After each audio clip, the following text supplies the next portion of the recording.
Hello friends, आपका स्वागत है एक और धमाकेदार वीडियो में। तो आज की ये वीडियो काफ़ी ज़्यादा धमाकेदार होने वाली है क्योंकि आज की इस वीडियो के अंदर हम साइंस के जो बहुत ही महत्वपूर्ण प्रश्न है विद्युत चैप्टर से, वो सारे हम आज की इस वीडियो में देखने वाले हैं। सो आपसे अनुरोध है कि आप इस वीडियो को लास्ट तक जरूर देखें। अगर आप इन प्रश्नों को तैयार कर लेंगे तो इलेक्ट्रिक से यानी विद्युत से आपका एक भी प्रश्न जो है वो नहीं छूटेगा, मैं गारंटी देता हूँ।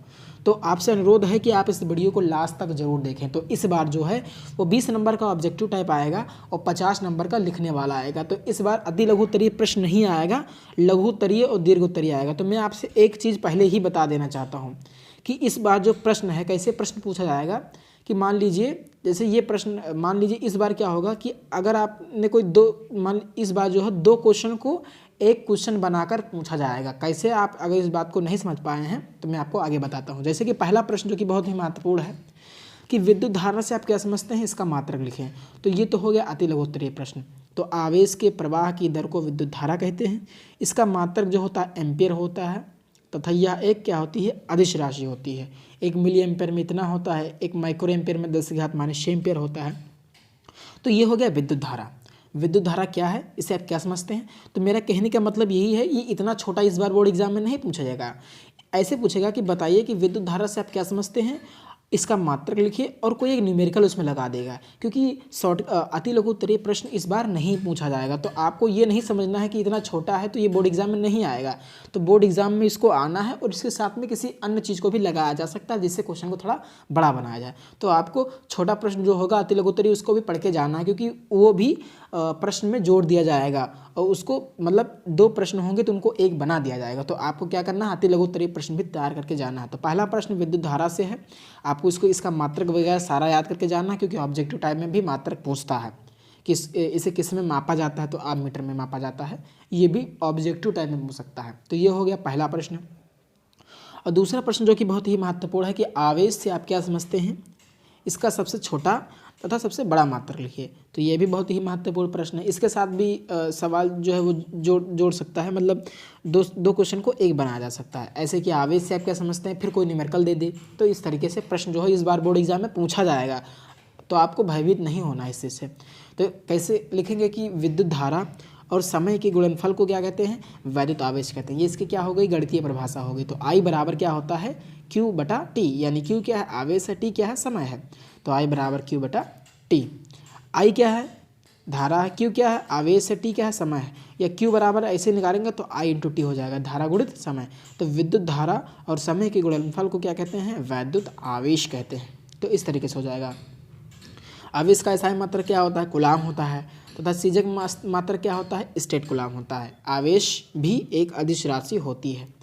आवेश का जो सबसे छोटा मात्रक होता है वो क्या होता है, फ्रैंकलिन होता है तथा सबसे बड़ा मात्रक जो होता है वो क्या होता है, फैराडे होता है। एक फैराडे में 96,500 कूलाम होते हैं। तो ऑब्जेक्टिव टाइप में पूछ सकता है कि बताइए कि आवेश कैसी राशि है, या आवेश का एसआई मात्रक क्या होता है, आवेश का सबसे छोटा मात्रक क्या होता है, सबसे बड़ा मात्रक क्या होता है। ऐसे भी सवाल पूछ सकता है। तो सबसे छोटा मात्रक क्या होता है, फ्रैंकलिन होता है। आपको याद कर लेना, ये बोर्ड एग्जाम में आया हुआ क्वेश्चन है। बड़ा सबसे मात्रक कौन होता है, फैराडे होता है। एक फैराडे में कितना कूलाम होता है, 96,500 कूलाम होता है। ये भी आपको याद रखना है। अगला प्रश्न जो है वो है कि विद्युत विभव से आप क्या समझते हैं, स्पष्ट करिए। मैं आपसे दावा करता हूं कि यदि आप इन प्रश्नों को तैयार कर लेंगे तो विद्युत चैप्टर से आपका बोर्ड एग्जाम में एक भी प्रश्न नहीं छूटेगा। तो इसका कैसे लिखेंगे कि एकांक परीक्षण आवेश को अनंत से वैद्युत क्षेत्र के अंदर स्थित किसी बिंदु तक लाने में किया गया कार्य, मतलब किसी आवेश को अनंत से और किसी विद्युत क्षेत्र के अंदर स्थित किसी बिंदु तक लाने में जो किया गया कार्य है वही क्या होता है, विद्युत विभव होता है। फिगर भी दर्शाया गया है यहाँ पे, +Q0 आवेश है, उसको विद्युत क्षेत्र में स्थित किसी बिंदु तक लाने में जो किया गया कार्य है बस वही क्या है, विद्युत विभव है। ऐसे आपको डेफिनेशन परिभाषा लिखनी है। इसको V से प्रदर्शित किया जाता है। इसका एसआई मात्रक वोल्ट होता है। V बराबर W/Q होता है। यानी एकांक परीक्षण आवेश को वैद्युत क्षेत्र के अंदर स्थित किसी बिंदु तक लाने में किया गया कार्य, V बराबर W/Q। एसआई मात्रक भी आपको याद रखना है। और इसे मापा किस में जाता है, उल्टा मीटर में। और विद्युत धारा को किस में मापा जाता है, आमीटर में। तो ये भी आपको याद रख लेना है। चलिए, ये भी अदिश राशि है। अगला प्रश्न है कि विद्युत प्रतिरोध से आप क्या समझते हैं, यानी रेजिस्टेंस, इलेक्ट्रिकल रेजिस्टेंस से आप क्या समझते हैं, इसका आरेख लिखो। तो इस तरीके से पूछा जा सकता है कि बताइए ये क्या है, उसके बाद में न्यूमेरिकल दे दे कि समांतर क्रम से पूछ ले, मतलब श्रेणी क्रम से पूछ ले, समांतर क्रम से पूछ सकता है। जो फार्मूला होता है 1/r बराबर 1/r1 1/r2 और r बराबर r1 + r2, तो न्यूमेरिकल भी यहाँ से पूछ सकता है। तो ऐसा नहीं है कि इतना बड़ा सवाल पूछेगा, उसमें थोड़ा एक्स्ट्रा जोड़ेगा, सवाल को बड़ा जरूर बनाएगा वो, क्योंकि इस बार अति लघुत्तरीय प्रश्न नहीं आना है। तो किसी चालक के सिरों के मध्य या बीच उत्पन्न विभवांतर और उसमें बहने वाली धारा के अनुपात को क्या कहते हैं? विद्युत धारा कहते हैं, विद्युत प्रतिरोध कहते हैं, सॉरी। इसे R से प्रदर्शित किया जाता है। तो R बराबर क्या होता है? V/I होता है। इसका SI मात्रक क्या होता है? ओम होता है। इसे ओमेगा संकेत से प्रदर्शित करते हैं। और इसका जो आरेख है वो आपके सामने बना हुआ देख सकते हैं, ये इसका आरेख है। इस तरीके से आरेख भी पूछ लेता है।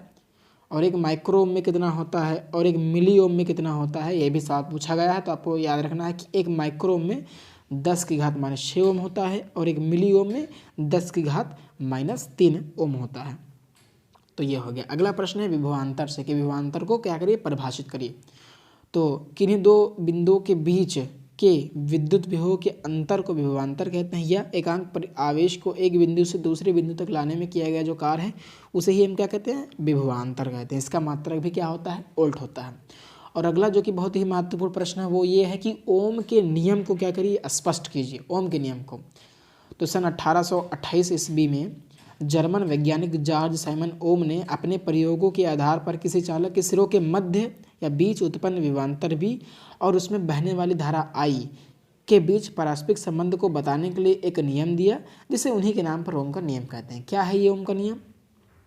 कि यदि किसी चालक की भौतिक अवस्थाएं विशेषता ताप न बदले तब चालक के सिरों के बीच उत्पन्न विभवांतर V उसमें बहने वाली धारा I की क्या होती है? अनुक्रमानुपाती होती है। तो ये क्या है? ओम का नियम है। V समानुपाती I, या V बराबर IR, V बराबर IR, या R बराबर V/I। यहाँ से भी हम मतलब जो प्रतिरोध होता है उसकी डेफिनेशन भी यहाँ से ही निकल जाती है। तो इस तरीके से। और सबसे अंतिम प्रश्न जो कि बहुत ही महत्वपूर्ण है वो ये है कि वैद्युत शक्ति से आप क्या समझते हैं? इलेक्ट्रिकल पावर से आप क्या समझते हैं? वैद्युत शक्ति जो होती है वो क्या होती है? तो कार्य करने के समय दर को ही हम क्या कहते हैं? वैद्युत शक्ति कहते हैं। इसे P से प्रदर्शित किया जाता है। और P बराबर क्या होता है? W/T होता है। इसका SI मात्रक क्या होता है? वाट होता है। और यहाँ से बोर्ड एग्जाम में एक प्रश्न ऑब्जेक्टिव टाइम में तो बिल्कुल 100% है, बनना ही बनना। कैसे पूछेगा? कि 1 किलोवाट में कितने वाट होते हैं, 1 मेगावाट में कितने वाट होते हैं, और एक अश्व शक्ति में कितने वाट होते हैं, और 1 किलोवाट घंटा में कितने जूल होता है। ऐसे ये प्रश्न तो बहुत ही बार पूछा गया है कि 1 किलोवाट घंटा में कितने जूल होते हैं। तो 3.6 × 10⁻6 जूल होते हैं। एक अश्व शक्ति में 746 वाट होते हैं, और 1 मेगावाट में 10⁻6 वाट होते हैं, और 1 किलोवाट में 1000 वाट होते हैं। तो ये भी आपको याद रखना, और थोड़ा सा संबंध भी याद रख लेना, रिलेशनशिप, कि V और I में क्या संबंध होता है। तो P बराबर होता है V और I, ठीक। V और R में क्या संबंध होता है? तो P बराबर V² R होता है। और I और R में क्या संबंध होता है? तो P बराबर I²R होता है। यदि आप इसको याद रखेंगे तो जब आप न्यूमेरिकल लगाएंगे तो उसमें कोई दिक्कत नहीं होगी। तो ये थे जो विद्युत चैप्टर है उसके बहुत ही महत्वपूर्ण प्रश्न। तो आशा करता हूं कि आपको ये वीडियो पसंद आया होगा। इन क्वेश्चन को यदि आप अच्छे तरीके से पढ़ के जाएंगे तो आपका विद्युत चैप्टर से एक भी जो प्रश्न है वो नहीं छूटेगा, ये मैं गारंटी लेता हूं। तो आशा करता हूं कि आपको वीडियो पसंद आएगा। वीडियो पसंद आए वीडियो को लाइक करें, और यदि चैनल पर हैं तो चैनल को सब्सक्राइब करें। धन्यवाद।